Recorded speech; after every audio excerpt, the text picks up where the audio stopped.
Greetings, I did it again, but this time I built a road.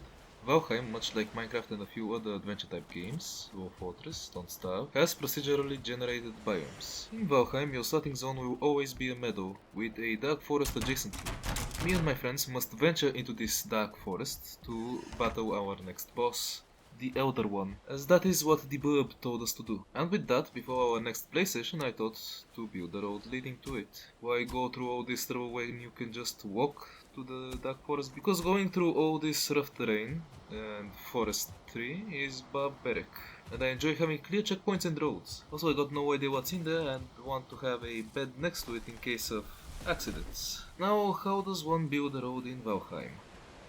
This is a hole. With it, one can pattern, flatten, and or raise the ground within the designated area. And so I did just that, trying to get a 90-degree angle from the path to the start of the forest. As I made my way deeper into the forest, I got distracted and walked along the shore collecting flint when I saw it. Out of the corner of my eye, a stone, but it was weirdly shaped and big. I went to investigate it and saw the burb. It began describing the structure as a dungeon, excited at the prospect of having a noteworthy structure along the end point of my road.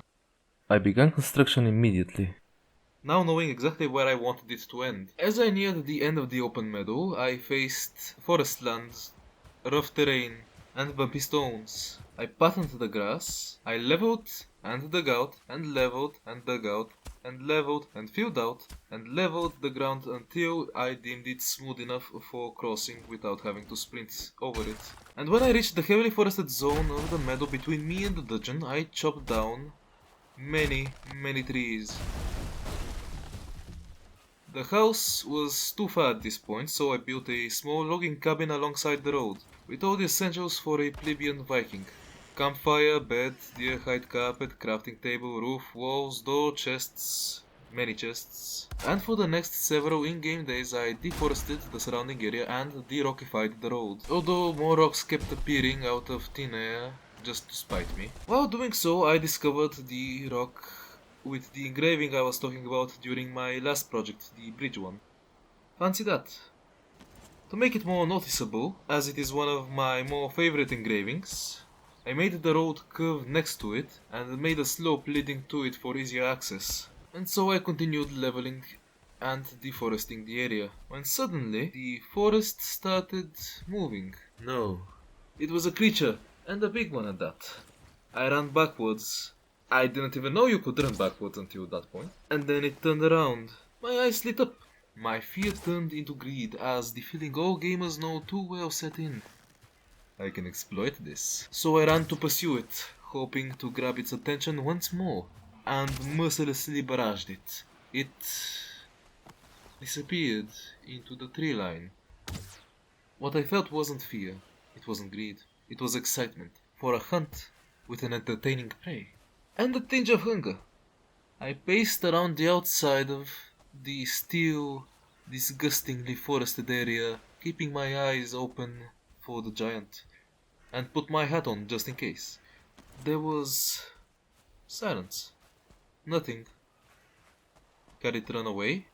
I sighed a breath of relief and killed me some of the nearby boars for meat and fur. As I did so, I saw something through the mist. It was still there. I crouched to see if it knew of my position, and it didn't. So I strung up another shot, released, and ran away like a bit. Not looking back until I exited the forested area, I ran into the open road. My plan went as follows: run in the opposite direction, create a distance, and or wait for it to start fleeing again. Shoot off 1 or 2 arrows, rinse, repeat, victory.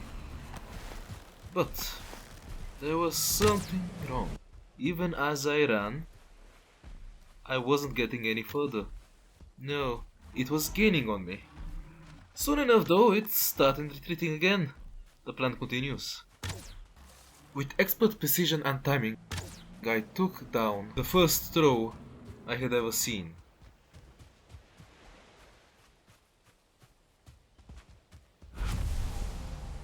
I jumped in joy. Such a momentous foe was deserving of a fitting grave, so I built one in the location of its last moments. just in front of the house, luckily enough. A door opening to a small room with a message describing our final confrontation. A chest under the floor with all the items it had during its lifetime. A satisfactory conclusion. But one thing kept bugging me. I did not like how the crafting bench looked. I initially put walls around it, but I wanted it to be more accessible. So I experimented a bit, removing some of the top walls? No. A partial barricade? No. Those? Yes. This looked good. So good in fact that I would use this flush side bench design in my future projects. But those are for the future project videos. For now, let's continue. Finishing up the grave, I went back to the road. Now almost completed. I decided to start work on the house at the edge of the Black Forest. The final checkpoint in this particular project. I went for a triangular design for the novelty of it and to gain experience with non-standard shapes so that my future projects might look more satisfactory in case I implemented a similar design. To put it lightly, it was a pain. And also this giant skeleton with better equipment than me walked up and kicked my ass into the dirt.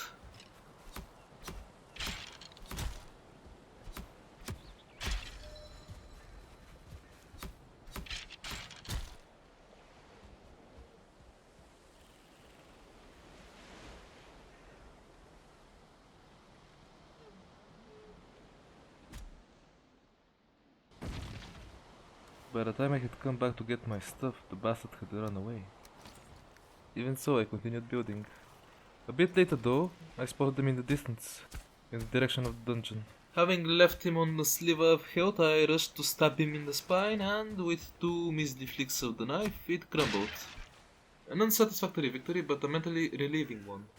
Back to the house, I built up more of the skeleton for the stairway that would lead to the second floor, which I had planned to make a bedroom, saving the first floor as storage and for crafting purposes.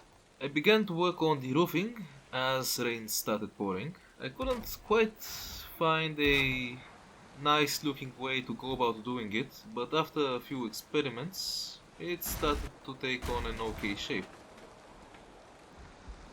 As soon as I finished the roof, the rain had stopped pouring. What luck! The stairs I had placed to lead to the second floor though looked intrusive, so I pushed them into the back wall and made proper protections for the outside of it.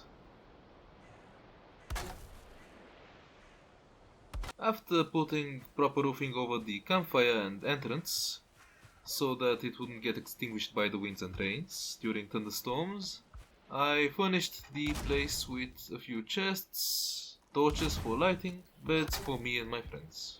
With the house completed, I took my now completed road back to my home, enjoying the seaside view.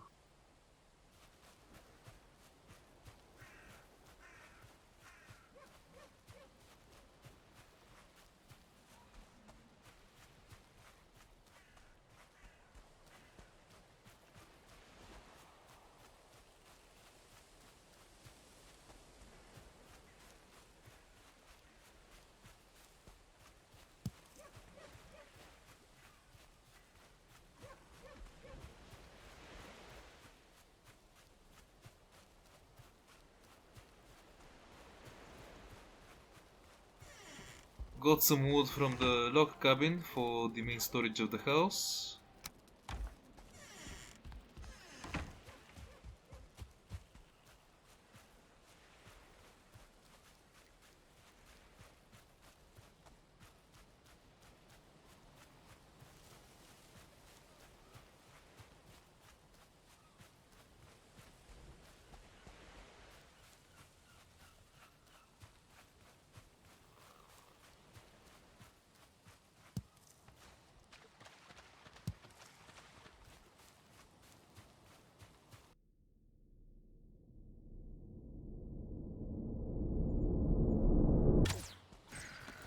And fixed the road up here and there where I found it to be a little too steep. What a beautiful landscape we had built over time. Thank you for joining me in this project, dear viewer. I hope you enjoyed it. And with that, until next time, Sweet dreams.